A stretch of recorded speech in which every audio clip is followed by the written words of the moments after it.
So if you guys are subscribed to our Politician Trade Tracker, you would have noticed that last week, if you got our newsletter on Monday, that there were a series of trades that we disclosed with politicians, but the trades were taken over 200 days ago. For those that are not aware, I have this free newsletter. I'll link it down below. It's going to be the first link in the description.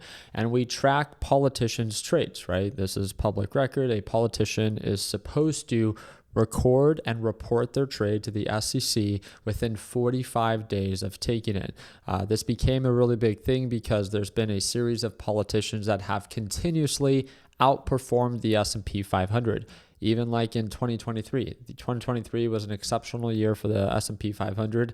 I think it experienced over a 20% return, and there was 37 politicians that outperformed the S&P 500. This has become very controversial because, again, these politicians create laws that regulate these companies that they are able to invest in. So therefore, they might have access to information that the average or everyday people simply do not. And if athletes are not allowed to bet on the games that they partake in, why do we allow the politicians to be able to invest in companies that they regulate? It just simply doesn't seem fair. So that's what started this whole focus on tracking politicians' trades.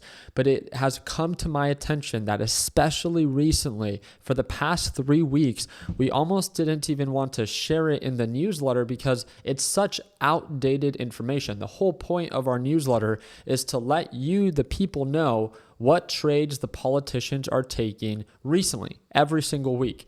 But these politicians are reporting their trades over 200 days late. I want to show you guys this, and feel free to do your own due diligence.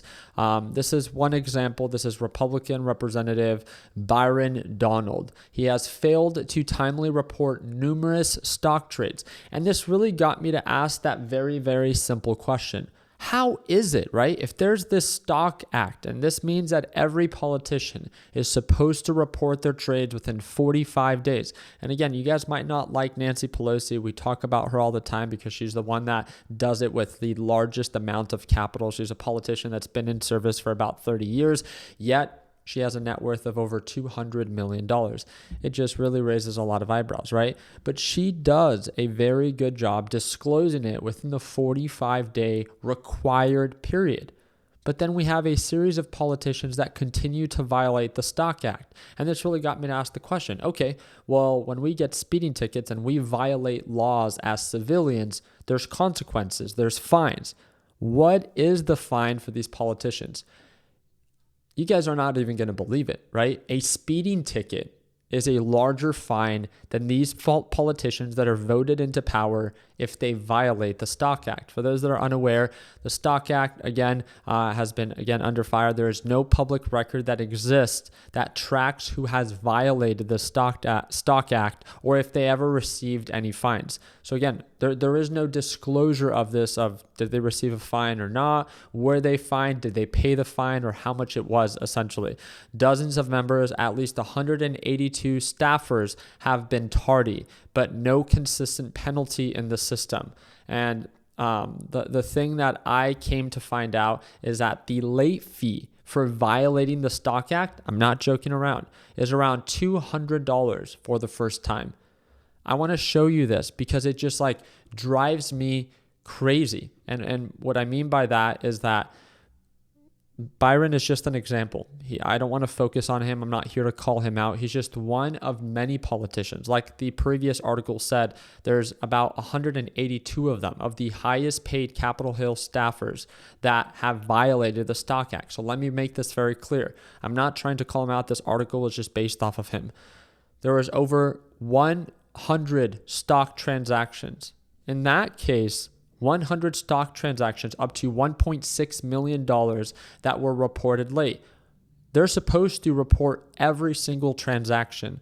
100 stock transactions that they didn't report within the timely matter of 45 days, that's a violation. And each violation should therefore receive a fine. 100 times $200 fines at the minimum, right? Because the first one is $200. That should be a $20,000 fee or penalty for filing 100 transactions late. And they are not the only one. There's a handful of a series of different politicians that continue to file late. I mean, they showed another one throughout 2002 and 2003. Representative Donalds has made at least 108 trades in dozens of different companies, totaling $108,000 to $1.6 million, and disclosed those transactions late. Again, another 20,000. This part just baffles me. How is it, as civilians, people that are not necessarily worth millions, right? The average person has a yearly salary of about $50,000.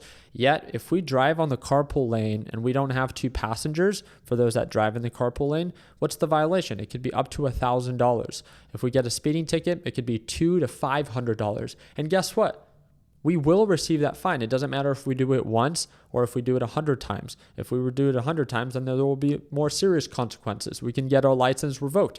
Why are these politicians above the law? They continue to make laws to regulate us civilians and hold us accountable, but for them, there's no $200 fine. It just simply doesn't seem fair. And I wanted to make this video because I wanted you to understand, as we continue to track every politician's trades on a weekly basis, if you do begin to see that, hey, this trade was reported today or last week, but it was taken in 2023. I kid you not. There are some politicians that are reporting trades right now that took the trade over 200 days ago. And I just want you to understand that it's not a glitch. It's not by error. It's because they are simply reporting their transactions late. So just wanted to make sure that I came on in here and I disclosed that. It is bothersome because, again, it just doesn't seem fair in the simplest form. It's not personal. It just doesn't seem fair when they receive fines, or they're supposed to receive fines, and they should be tens of thousands of dollars that should go to the state or should go to the government, that go back to maybe the taxpayers, right? Or the people. But nonetheless, it's only us that continue to have to be held accountable. And this is why there's that common saying of rules for thee, not for me, right? And again, if you want to subscribe to our politician trade tracker, it's going to be the the first link in the description down below. It's free. It's available to anyone. You just have to submit your email, and we will send you one newsletter every single Monday right around 1 p.m. Pacific Standard Time. So I really do appreciate you guys' time. You guys let me know down in the comment section what you think. I hope that it earned your thumbs up. And if you want to tune on into my live trading session, that's going to be our LPP team, and that's the second link in the description down below. Prices will be going up to $700. And right now, if you sign up, it's a one-time payment, lifetime access, and you'll save $200 for signing up right now. So I appreciate your time. Hope that earned your thumbs up. Like always, let's make sure that we end the year on a green note. Take care, team.